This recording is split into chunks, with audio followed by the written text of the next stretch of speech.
আসসালামু আলাইকুম। আমরা গত ২ দিন আমাদের যাবতীয় ড্যাপের সমস্ত কিছুই শেষ করেছি। শুধুমাত্র ব্লক ডেভেলপমেন্টের কেস স্টাডিটা বাকি ছিল।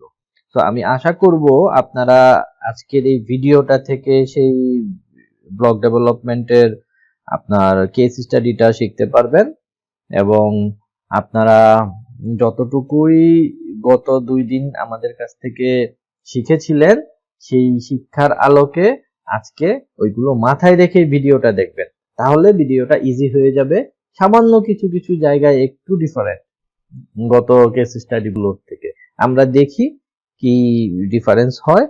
আমরা এখন ভিডিওতে যাচ্ছি। ব্লক ডেভেলপমেন্ট প্রথমেই যে রিভিশন আছে অলরেডি আমরা আগেও দেখিয়েছি, শুধু এখন আরেকবার একটু আপনাদের, যেহেতু নতুন করে আজকে ভিডিওটা আপনাদের শিখতে সুবিধা হবে, তাহলে যে এইখানে এক কথায় ব্লক ডেভেলপমেন্টের টোটাল যেই জায়গা আছে তার 40% আপনি ওপেন স্পেস ছেড়ে দিতে হবে। এই রিভিশনটা এসেছে এবং বাকি পুরো সাইটের 80% জায়গার 50%, অর্থাৎ আরো 40% জায়গার উপরে আপনি এমজিসি চিন্তা করবেন। আমরা অলরেডি এটা শিখেছি, এটা আরেকবার একটু রিপিট করা এসেছে আমাদের। এই ব্লক ডেভেলপমেন্টেরই আরো কয়েকটা পার্ট আছে, যে সেই পার্টের মধ্যে আপনার এই উন্মুক্ত স্থানের কথাগুলো বলা আছে। উন্মুক্ত স্থানে কি করতে পারবেন, কত পার্সেন্টের মধ্যে, এটা আপনারা একটু দেখে নেবেন। তার মধ্যে আমি একটু ভিডিওতে আপনাদের আবার দেখাবো সচিত্র। আমি এই পার্টটা আরেকটা যেটা রিভিশন এসেছে ব্লকের, সেটা হলো ব্লকের যে আমরা এরিয়া ফার এবং প্লট ফার যেটা আমরা পাচ্ছি, এটার মধ্যে ম্যাক্সিমাম ফারটাকে ব্লকের নিতে হবে অ্যালাউয়েবল ফার হিসেবে। ম্যাক্সিমাম ফারটা হবে আমার অনুমোদনযোগ্য ফার। তো এইটুকু মাথায় রাখবেন এবং ব্লকের যত কিছু প্রণোদনা আছে এটা অবশ্যই পূরণ করতে হবে। আপনাকে বোনাস যেইটা যেইভাবে দিচ্ছে সবগুলা বোনাস আপনাকে পূরণ করতে হবে, এইটা মাথায় রাখবেন। যেমন বসুন্ধরাতে আপনি কিন্তু চাইলেই এমজিসি কমাইতে পারবেন না, 40% মানে 40%, ওইটুকুই আপনাকে ইউজ করতে হবে। আপনি চাইলেই আর 38% ইউজ করবেন, আপনি কিন্তু সেটা করতে পারবেন না, এবং এটার কথা বলা আছে এখানে।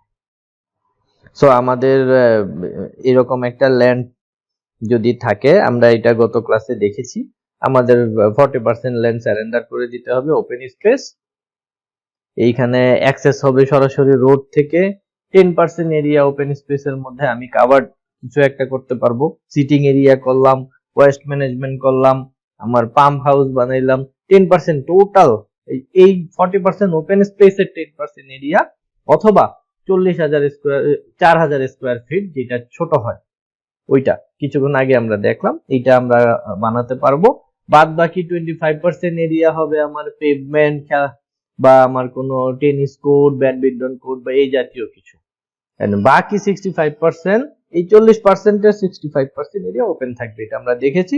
দেন সেট ব্যাক দিয়ে আমার এই জায়গায় এমজিসিটা আসছে। এই যে 80% ল্যান্ডের 50%, তার মানে 80% এর 50% হলো আরেকটা 40%।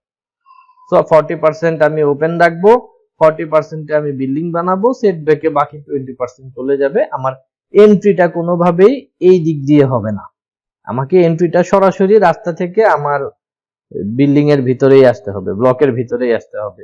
আমার ওপেন স্পেস থেকে রাস্তা দিয়ে যে এখানে এন্ট্রি করব, এটার কোনো সুযোগ নাই। এটা আমরা গত দিনও জেনেছি, আবার জানলাম।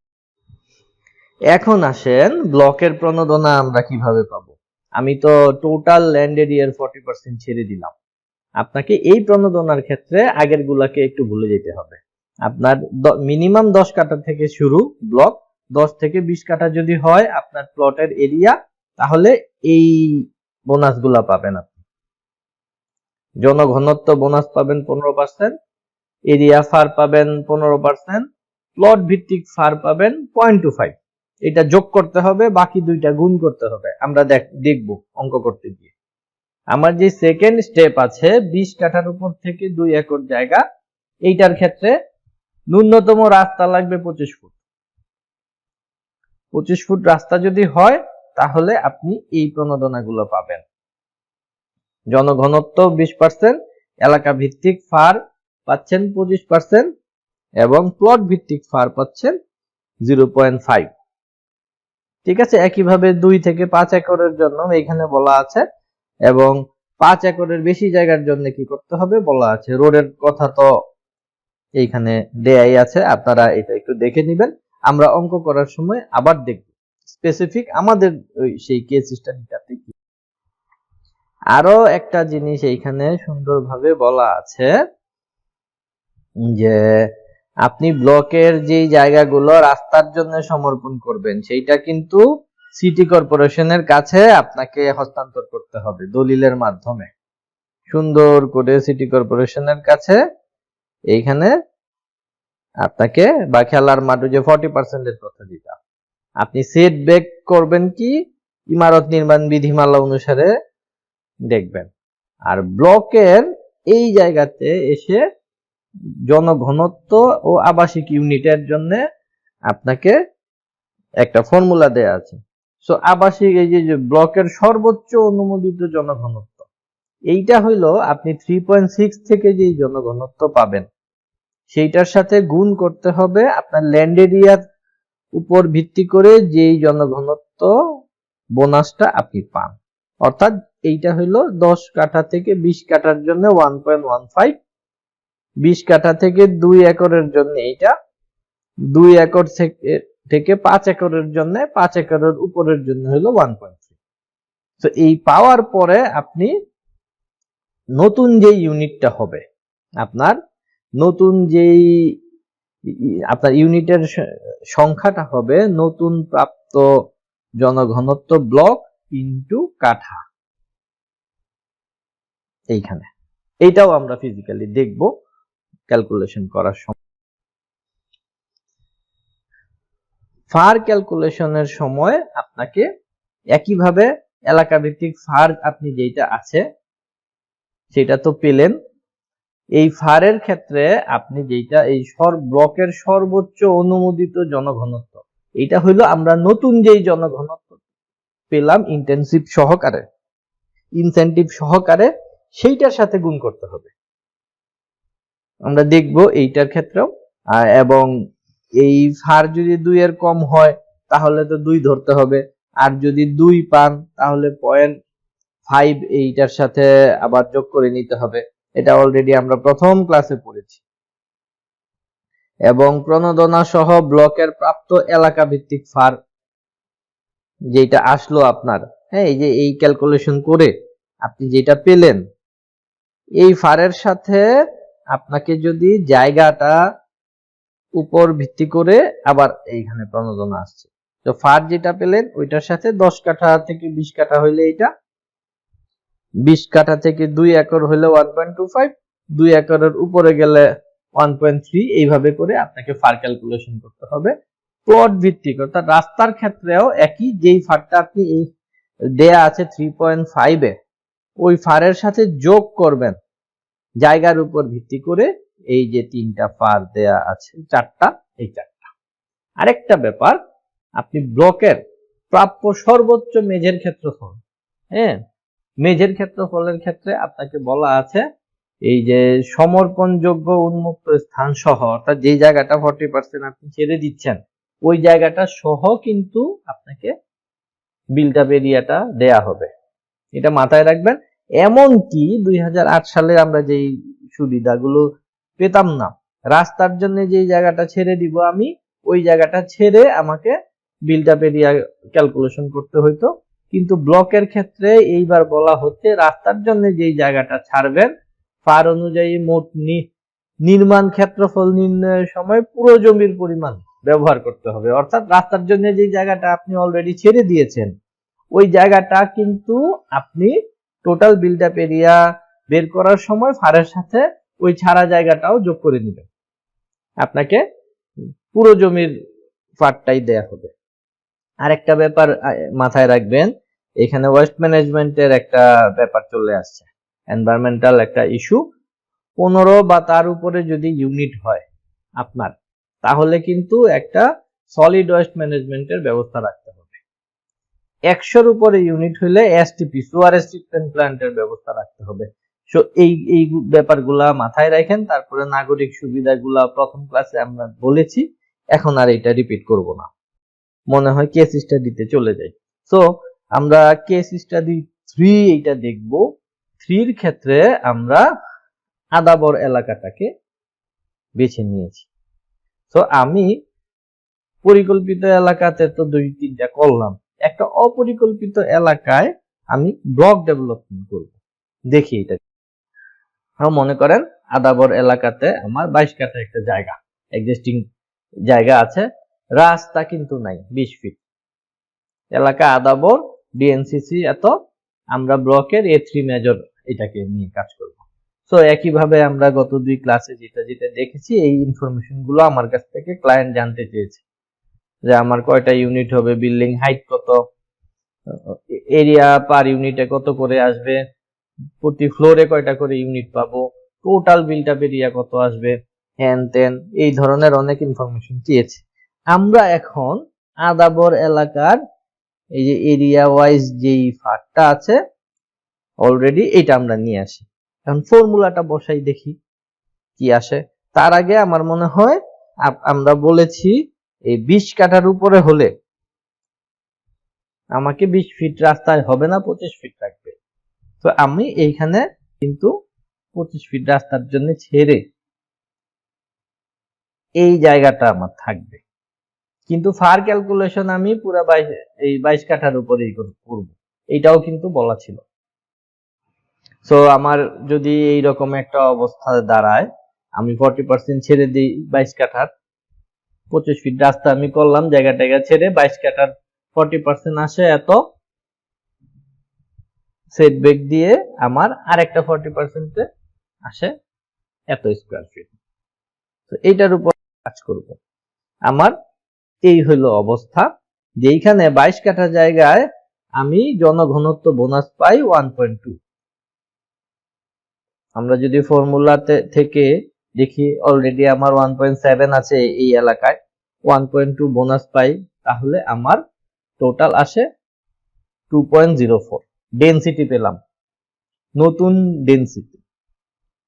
এই নতুন নিয়ে আমাকে কাজ করতে হবে, এখন ইউনিট সংখ্যা বের করব। সো নতুন প্রাপ্য ডেনসিটির সাথে আমি যদি কাঠা গুণ করি, আমার টোটাল এরিয়া ল্যান্ড এরিয়া গুণ করি, তাহলে আমার আসছে 45 ইউনিট টোটাল। মনে রাখেন, আমার নতুন প্রাপ্য ডেনসিটির সাথে আমি কাঠা গুণ করব রাস্তার জায়গা যেটা ছেড়েছি ওইটা সহ, এটা ব্লকের ক্ষেত্রে আমাকে বলা হয়েছে, এবং উন্মুক্ত জায়গা যেটা 40% ছেড়েছি ওইটা সহ। আমি মনে রাখবো 45টা ইউনিট এসেছে। আমি এইবার দেখি ফারের ক্ষেত্রে এরিয়া ফার কি আসে। আমার অলরেডি ডেনসিটি আমি পেয়েছি, ডেনসিটির সাথে এরিয়া গুণ করলে আমার যা আসে ওইটাকে 720 দিয়ে ভাগ করলে পাবো। এই ক্ষেত্রেও আমাকে নতুন প্রাপ্য যেই ডেনসিটি ওইটাকেই নিয়ে কাজ করতে হবে। আমি যেটা পেলাম এই হইল অবস্থা, এরিয়া ফার। এবং এই প্রাপ্য ফারের সাথে আমাকে ইনসেনটিভ যোগ করতে হবে। এই যে নিচে দেখেন, এইটা হলো 10 কাঠার, আমি যে এই ফারটা পেলাম এটার সাথে ইনসেনটিভ এখানে গুণ করব, এরিয়ার সাথে গুণ করব, ইনসেনটিভ এই যে ফর্মুলাটা আছে গুণ করে আমরা যেটা পেলাম 4.1। সো এইটা হইলো আমার এরিয়া ফার। ক্যালকুলেশন করলাম ডেনসিটি দিয়ে, রেগুলার ক্যালকুলেশনে ফার এসেছে 3.28। এর সাথে আমরা বোনাস ফার অ্যাড করে আমার অ্যাকচুয়াল এরিয়া ফারটা আমি পেলাম ব্লকের জন্য, যেটা আমাকে অ্যালাউ করবে। আমি আরেকটা ফার আছে আমাদের, এটা হলো প্লট ফার। আমরা একটু প্লট ফারটা দেখি।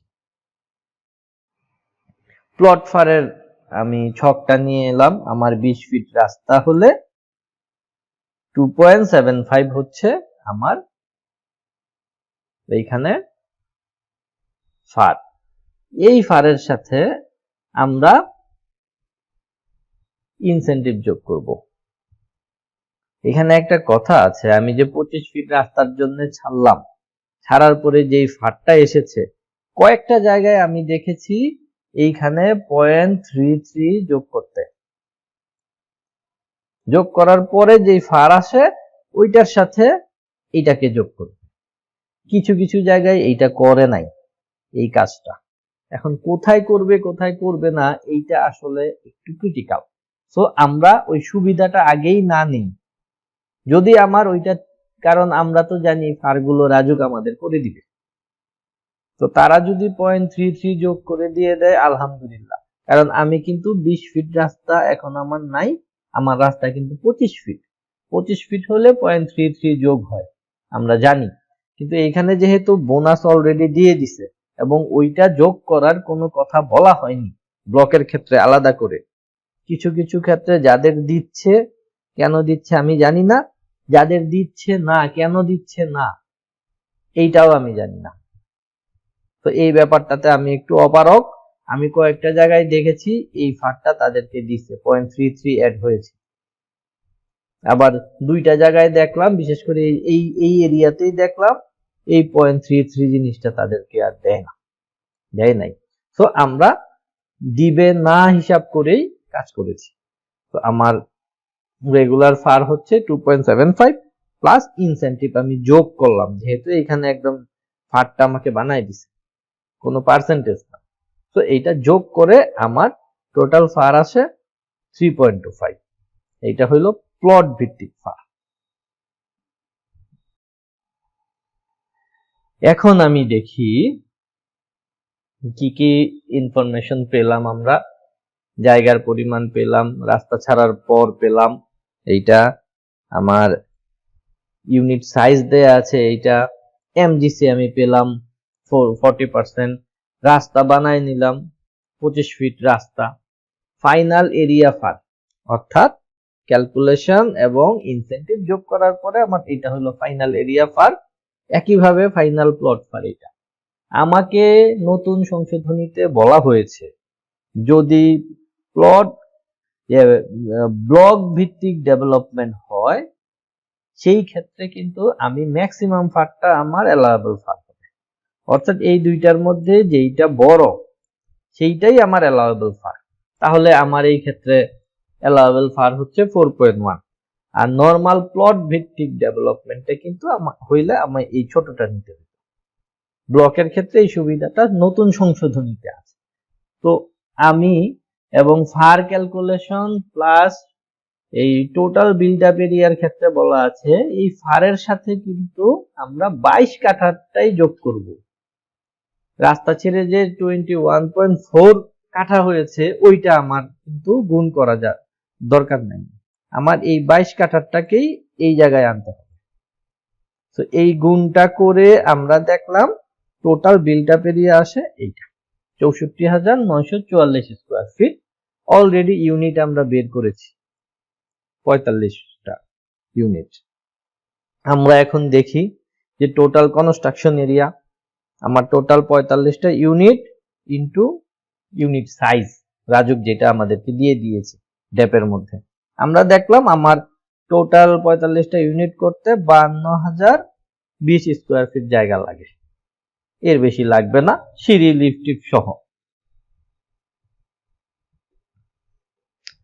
এখন আমার যেহেতু হাতে ফার আছে, নতুন সংশোধনীতে বলা আছে হাতে যদি ফার থাকে সেই ক্ষেত্রে আমি 30% বোনাস পাবো।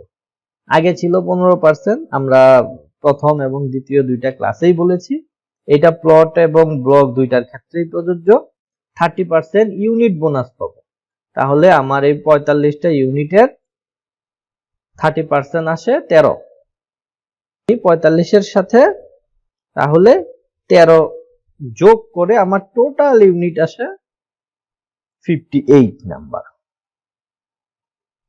এখন আমি যদি দেখি আমি এই পুরো যে টোটাল বিল্ট আপ এরিয়া পেলাম, এইটাকে আমি 58 দিয়ে যদি ভাগ করি, আমার টোটাল ইউনিট সাইজ আসে 1120, যেখানে আমার অ্যালাউয়েবল হইলো 1156।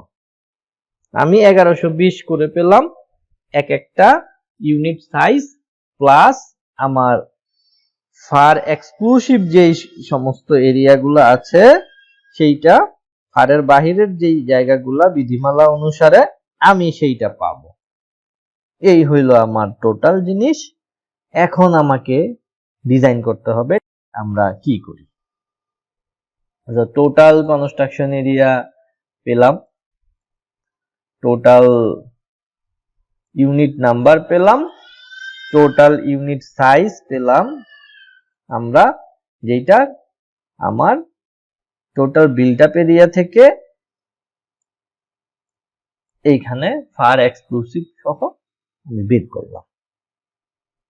ঠিক আছে, এইবার যদি আমি এইখানে আমার বিল্ডিংটা ডিজাইন করি, তাহলে আমার কি করতে হবে, কয়টা করে আমি ইউনিট দিব এক একটা ফ্লোরে, এইটা আমাকে বের করে নিতে হবে। এইটা পার পারসন এক একজন এক এক ভাবে দেয়। আপনারা চাইলে ইউনিট সাইজ কম বেশিও করতে পারবেন।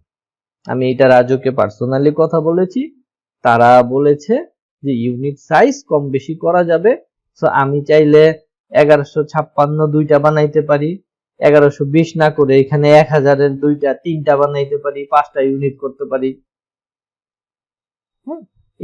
এইটা আপনারা কম বেশি করতে পারবেন এরিয়া অ্যানালাইসিস করে, যে ওই এরিয়াতে কোন ইউনিটের ডিমান্ড কতটুকু, এইটা অ্যানালাইসিস করে আপনারা টোটাল, আমরা এই যে এইটা 40% যেটা পেয়েছিলাম, এইটাকে টোটাল একটা ভাগ করবেন ইউনিট সাইজ দিয়ে, তাহলে কয়টা ইউনিট পাবেন এটা বের হয়ে যাবে। দেন আপনার stairs and lift, stairs S, এটা কিন্তু সিঙ্গুলার নাম্বার না, প্লুরাল। 4-এর অধিক যদি আপনার ইউনিট হয়, আমি দেখেছি 5টা করে ইউনিট হয়, কারণ আপনাকে 40% মাস্ট ইউজ করতে হবে। আপনি কিন্তু এই 40%-এর নিচে ইউজ করতে পারবেন না এমজিসি। আর 4-এর অধিক যদি ইউনিট হয়, তখন একটা সিঁড়ি আর ব্যবহার করতে পারবেন না, আপনাকে 2টা স্টেয়ার ব্যবহার করতে হবে। এইটা বিধিমালাতে ওই অগ্নি নির্বাপনের চ্যাপ্টারে একটু পড়ে দেখবেন কাইন্ডলি। সেই ক্ষেত্রে ইউনিট নাম্বার আপনারা দিলেন, 2টা স্টেয়ার একটা লিফট আপনারা দিলেন, ফার হাতে থাকলে এরপরেও কমন ফ্যাসিলিটি দিতে হবে। এবং যেহেতু আমার 50-এর উপরে ইউনিট নাম্বার চলে গেছে, আমাকে একটা সলিড ওয়েস্ট ম্যানেজমেন্টের প্ল্যান বানাইতে হবে। এই প্ল্যানগুলো ড্যাপের মধ্যে দেয়া আছে, শেষ দিক দিয়ে ইমপ্লিমেন্টেশনের পার্টে আমি আর নতুন করে কিছু বানাইলাম না, বানানোর দরকার নাই। ড্যাপ যেহেতু দিয়ে দিছে, আমরা প্রথম ক্লাসে আপনাদের এই প্ল্যানগুলো দেখিয়েছিলাম, ইমপ্লিমেন্টেশন প্ল্যানটাও দেখিয়েছি, আপনারা একটু কাইন্ডলি দেখে নেবেন। তো এই হইল অবস্থা। আর যেহেতু 40-এর উপরে ইউনিট, এটা কিন্তু একটা স্পেশাল প্রজেক্ট হবে। তো আমরা দেখলাম যে ব্লক ডেভেলপমেন্ট গুলো 22 কাঠা জায়গা, আলটিমেটলি আমার এক একটা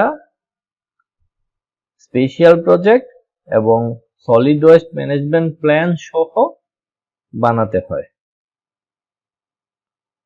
আর 4টার বেশি ইউনিট হইলে একাধিক সিঁড়ি লাগে, এইটা বিধিমালাতে যেহেতু বলা আছে, ফায়ারের ইস্যুতেও আছে। আপনারা কাইন্ডলি এই ইস্যুগুলো পড়বেন। শুধু আপনাকে এই ড্যাব দেখেই আমি বানায় ফেললাম সেটা কিন্তু হবে না। আপনি বানাইতে যাবেন, বিল্ডিং বানাবেন, এই এক সলিড ওয়েস্ট ম্যানেজমেন্ট প্ল্যানের জন্য আপনার এসে ধরবে, পুরো বিল্ডিং সিল করে দিবে, তখন কিন্তু বিপদে পড়বে। একটা সিঁড়ি দিয়ে বানায় ফেলবেন, দেখবেন যে 5টা ইউনিটে ধরবে। স্পষ্টভাবে বলা আছে 4টা ইউনিট 10 তলা বিল্ডিং একটা সিঁড়ি দিয়ে পসিবল, যদি ওই সিঁড়িটাকে আমরা ফায়ার রেটেড হিসাবে বানাই। 4টার বেশি ইউনিট হইলেই আপনাকে 2টা সিঁড়ি লাগবে। তো এই ডিজাইনটা আর আমি করলাম না, আপনারা আপনাদের সুবিধা মতো ডিজাইনটা করবেন, শুধু এই সুবিধাগুলো দিয়ে আপনারা বিল্ডিংটা বানায় ফেলবেন। আশা করি আপনার এই ফর্মুলাগুলো আপনাদের কাজে লাগবে, এবং এই ফর্মুলা ব্লকের এই ফর্মুলাটা শিখলে আপনার পুরো ডেপটাই আপনার আয়ত্তে চলে আসবে। তো ধন্যবাদ। 3টা দিন আপনারা আমার সাথে এই ডেপ নিয়ে কিছু আলোচনা করেছেন, আপনাদের প্রশ্নের উত্তর দিয়েছি, আমি কিছু বলেছি। আশা করি আমরা ভবিষ্যতেও আরো ভালো কিছু দেখাতে পারবো আপনাদেরকে। দরজা খোলা থাকলো, যে কোনো সময় আপনাদের প্রয়োজনে আমাকে নক করবেন। ধন্যবাদ। আসসালামু আলাইকুম।